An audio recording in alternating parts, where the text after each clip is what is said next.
Naraje puan ke meyo kahon munthi ne kai ke ta ne senga Naraje puan ke meyo kahon munthi ne kai ke ta ne senga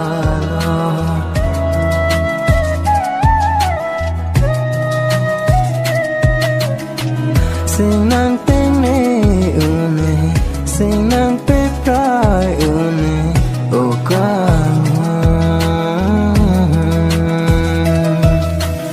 Naraje puan ke me yo ka hon mun thi ne kai ke ta ne sing alone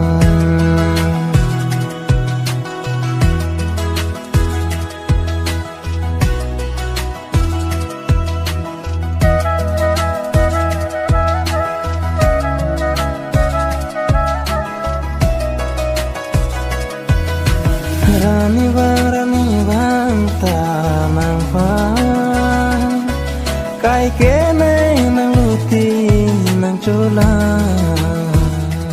ne nang pha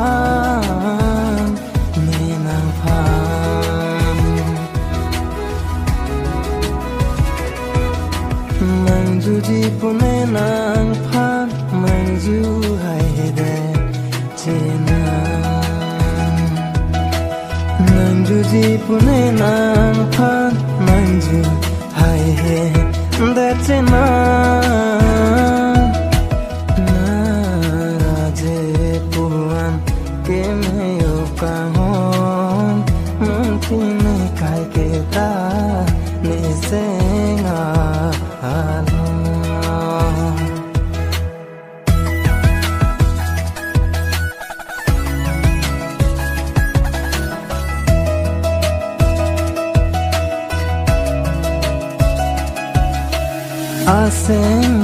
Asenka nang pha Bini nang ju pon se Achar na ne nang pha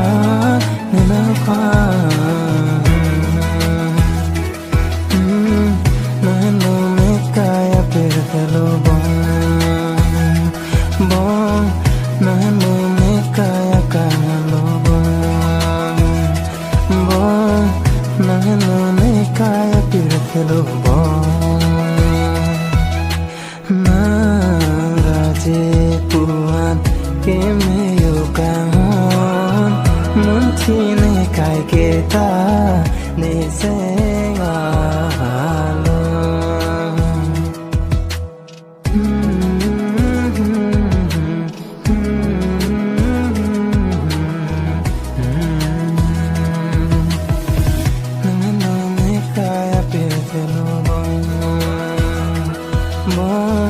Nano ne kaya ka mani